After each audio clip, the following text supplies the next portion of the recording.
In 1988, World saw the most dominant season in the history of Formula One. After losing 2 times in row from Williams' Honda team, McLaren dumped the Porsche-built 1.6-liter turbo engine and get their hands on the Honda engine used by Williams, after which they won 15 out of 16 races. Hi and welcome to the Buddha sector. I am your host Manan, and today we gonna talk about the most dominant season of Formula One.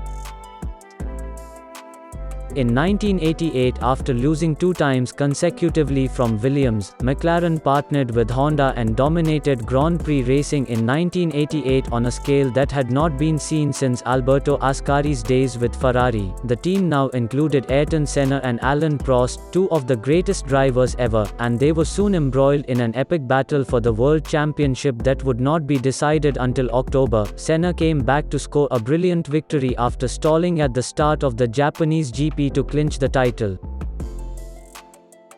1988 was the final year for turbochargers in F1, with the total reintroduction of normally aspirated engines scheduled for the following season. While other manufacturers concentrated on developing power for the future, Honda continued to improve their current unit, and the low-line McLaren MP44 Honda proved to be all-conquering. The season was so dominant that McLaren won the championship by almost 3 times more points than Ferrari.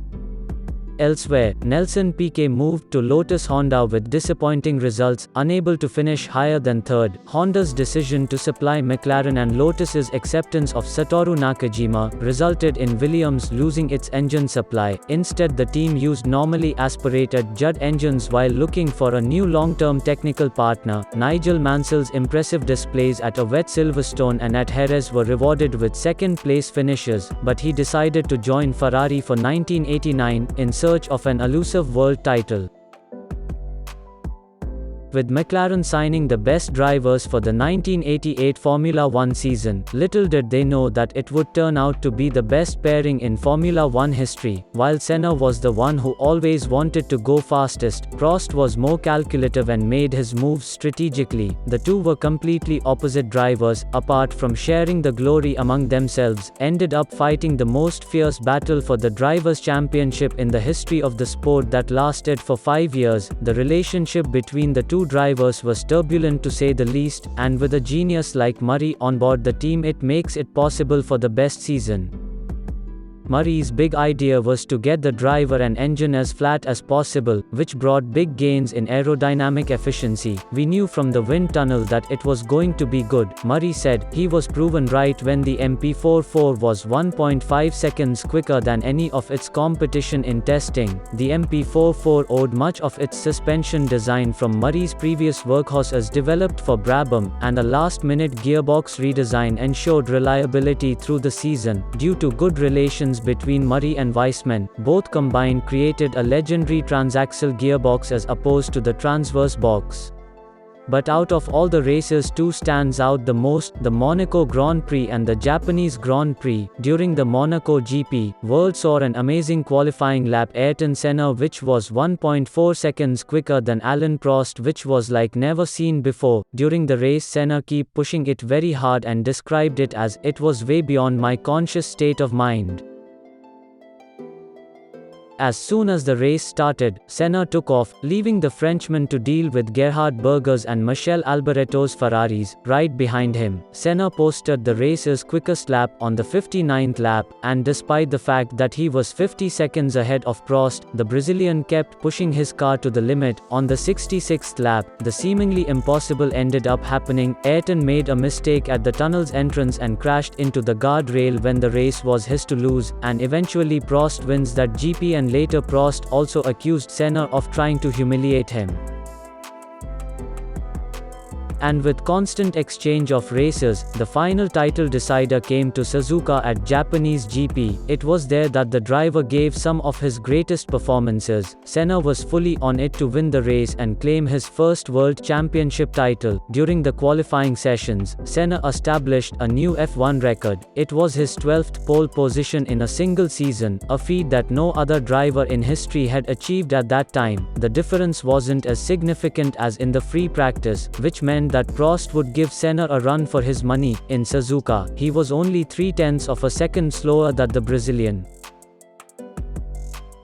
But as the lights go green, something happened which was never been thought by the Brazilian. During the start of the race, Senna stalled his car and had to raise his hand to get the attention of a mechanical problem, and he somehow didn't crash with any of the 20 cars behind him. Senna was lucky in another way. Since the straight was in a downward slope, he managed to push start his McLaren and get into the race, albeit several places behind, falling to a discouraging 16th place. Prost stepped on the gas, took the lead, and all seemed lost for the Brazilian fans. When the engine went back to work, Senna was so determined to recover the lost time that he overtook 6 cars in the first lap and set out in pursuit of Alain Prost, who was in the lead and already looking like a champion.